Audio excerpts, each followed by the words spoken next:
Halo, ketemu lagi dengan saya, Bude Potret. Kalian juga bisa follow ke Instagram saya ya dengan nama yang sama, bu_d_potret.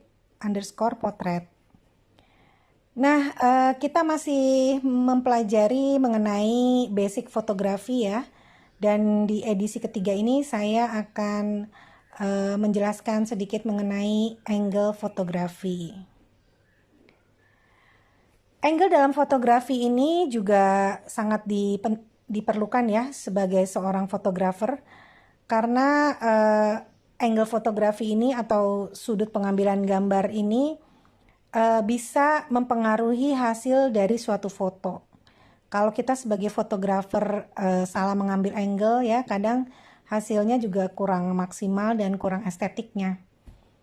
Di dalam fotografer sendiri ini ada 5 macam angle yang umum ya.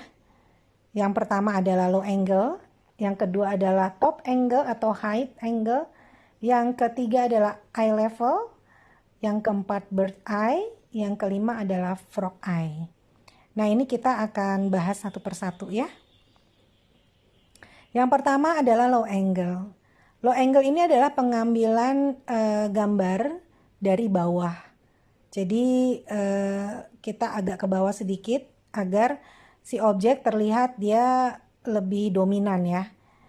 Nah, kalau untuk foto low angle ini biasanya kita gunakan untuk memfoto gedung-gedung gitu ya, hutan yang lebat gitu, biar terlihat jelas ya bahwa kita sedang berada di hutan gitu ya. Nah terus ini juga bisa digunakan untuk foto-foto benda-benda yang besar seperti mobil gitu ya, rumah. Nah dari opini yang didapatkan dengan low angle ini jadi terkesan dia elegan dan mewah gitu ya. Berikutnya yang kedua adalah high angle atau top angle. Ini adalah sudut pengambilan gambar 90 derajat. Dan di sini fotografer mengambil pada bagian tengah-tengah objek. Ya, jadi kamera itu disejajarkan dengan objek di bagian tengahnya ya, ditaruh di bagian tengah atasnya, baru dia mengambil suatu gambar. Dan perlu diketahui bahwa top angle ini sangat bermanfaat untuk foto-foto makanan ya, seperti yang tampak di paling kanan itu contohnya kita foto seluruh menu makanan yang ada gitu ya. Jadi terkesan terlihat semua hasil masakannya seperti apa, isinya seperti apa gitu ya, tampilannya seperti apa. Jadi terlihat jelas gitu dengan top angle ini. Demikian juga seperti foto yang tangga ini ya. Jadi terlihat jelas bahwa kita ada di atas gitu. Bahwa ini adalah tangga yang sudah berlantai-lantai lah istilahnya. Jadi kelihatan dia jelas gitu ya dan semakin mengecil jadi objeknya yang di bawah. Nah, selanjutnya ada eye level. Eye level ini adalah sudut pandang mata kita terhadap objek yang akan kita ambil. Contoh kita mau foto suatu makanan yang berlayer seperti burger ini ya sebelah kanan, atau seperti sandwich gitu ya, pokoknya yang berlayer-layer gitu ya. Ini sangat cocok ya digunakan eye level ini.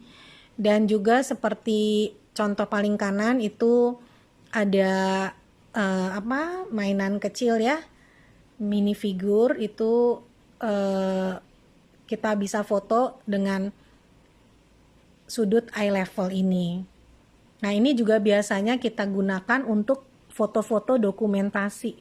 Kalau ada kegiatan-kegiatan gitu ya, itu kita biasanya pakai sudut eye level. Kemudian ada bird eye, ini adalah sudut 45 derajat.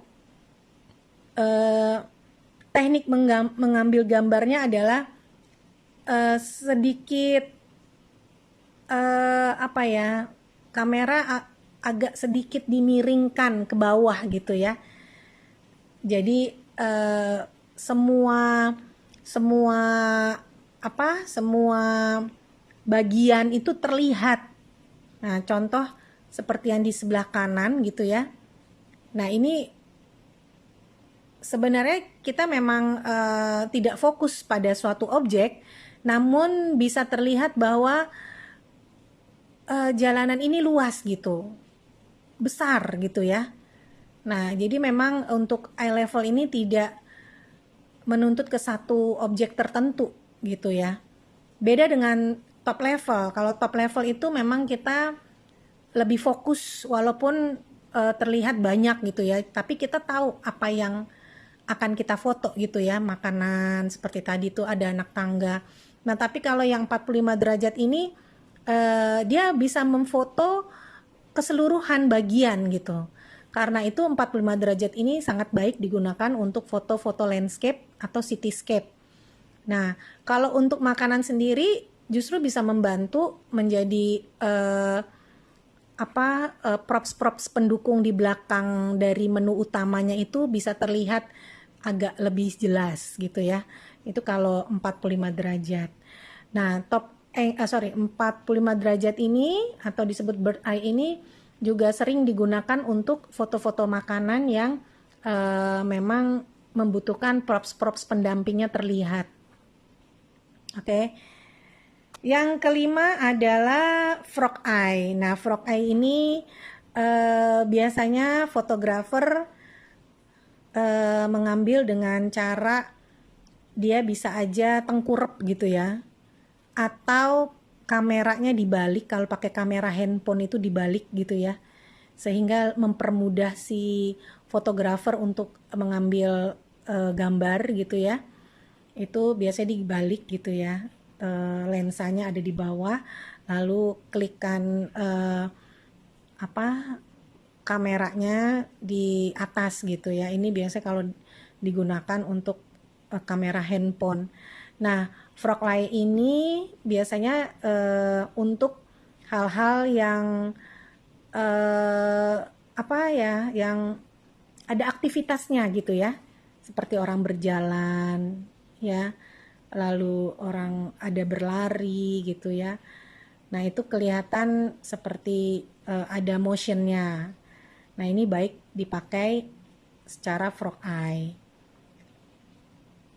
Kalau untuk yang berbayang, umpama kalian foto ada genangan air, lalu menjadi suatu shadow di bawahnya gitu ya, dari suatu objek di atasnya gitu, itu juga baik digunakan angle frog eye ini. Nah, itu demikian 5 angle yang bisa saya jelaskan sedikit ya. Di sini ada sudut-sudut pandang yang bisa kalian lihat ya. Ada bird eye, jadi dia sudut 45 derajat ya, memang tidak di atas di tengah-tengah tapi agak miring sedikit gitu ya. Lalu ada high angle, lalu ada eye level, frog eye, low angle ya. Kalau top angle itu dia berada di tengah-tengah kepala biasanya. Untuk selanjutnya, seperti biasa saya memberikan tugas untuk minggu ini, dan kalian bisa mengambil semua sudut yang sudah saya jelaskan tadi ya. Yang pertama low angle, high atau top angle. Yang ketiga eye level, bird eye, dan frog eye. Ini masing-masing satu foto aja. Jangan lupa perhatikan pada saat pengambilan gambar itu, perhatikan segitiga exposure ya, dan arah cahayanya sehingga hasil dari objek juga menarik ya. Oke, segitu aja penjelasan saya. Jangan lupa kalian tetap semangat untuk ambil foto, karena kalau cuma belajar teori aja kalian nggak bisa jadi fotografer ya. Hanya cuma baca-baca aja. Jadi kalau jadi fotografer itu kalian harus tetap sering-sering mengambil foto, sering-sering lihat referensi foto dimanapun, aplikasi apapun, sehingga kalian sudah ada masukan-masukan sebelum kalian mau foto, ya. Semangat terus, salam cekrek.